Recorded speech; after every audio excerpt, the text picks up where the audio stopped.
Go now to Rosemary in Reno, Nevada, listening on Immaculate Heart Radio. Rosemary, you're on with Jimmy Akin.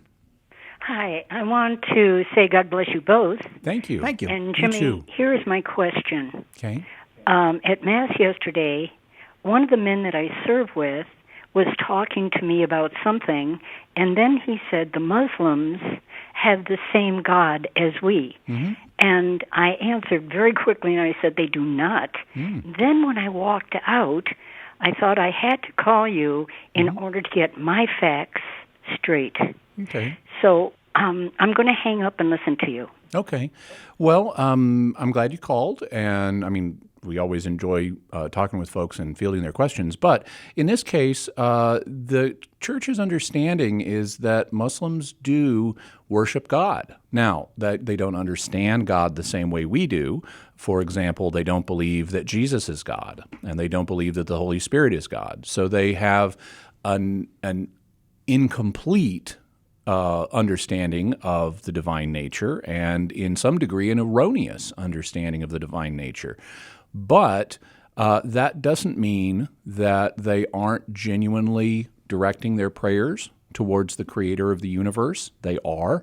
That doesn't mean they're not genuinely directing their prayers to the God of Abraham, the God who appeared to Abraham. They are.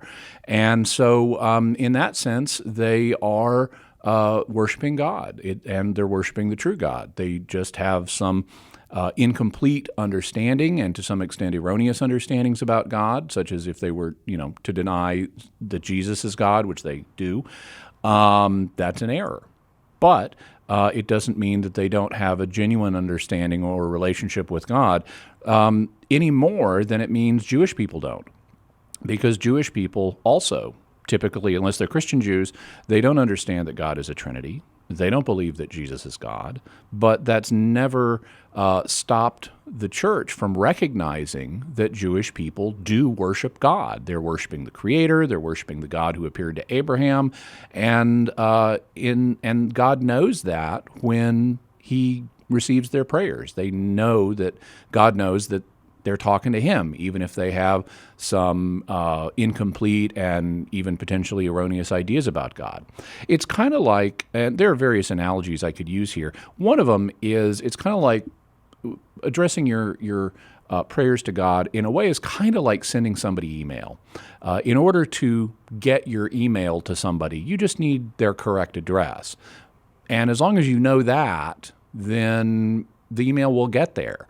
But that doesn't mean you know everything about that person. Sometimes I'll email people, I'll know very little about the person, but I may even have some erroneous ideas about the person. But as long as I address it correctly, then that person will get my email and potentially can respond. As long as you thus send your email to creator@universe.reality, God will know you're talking to Him. And so you can have erroneous or incomplete ideas about God, and He'll still know that you're trying to reach out to Him and contact Him by prayer. Another analogy that is sometimes helpful, I like superheroes. Suppose, Cy, that you were Batman. Oh, wait. Oh, this is good. So okay, I'm enjoying this one already. You get off the air. Yes, Jimmy. You go out at night and fight crime. Yes, I okay? Well, I would know you as Cy Kellett, mild-mannered radio host, but I wouldn't know that you're Batman. And in order to throw people off the trail of your secret identity, you might even have arranged to mislead people so that you might have another person in the Batman suit appearing one day alongside you. So people like me would form the belief Cy Kellett is not Batman because I've seen them together. Well, in that case, you really would be Batman, but I would only know you as Cy Kellett, and I might even have erroneous ideas about you, like Cy Kellett is not Batman. Well, I would still have a genuine relationship with you when I talk to you, like here on the air. I'm genuinely talking to Cy Kellett, even though I have an incomplete and even erroneous understanding of Cy Kellett because I don't realize and don't believe that he's also Batman.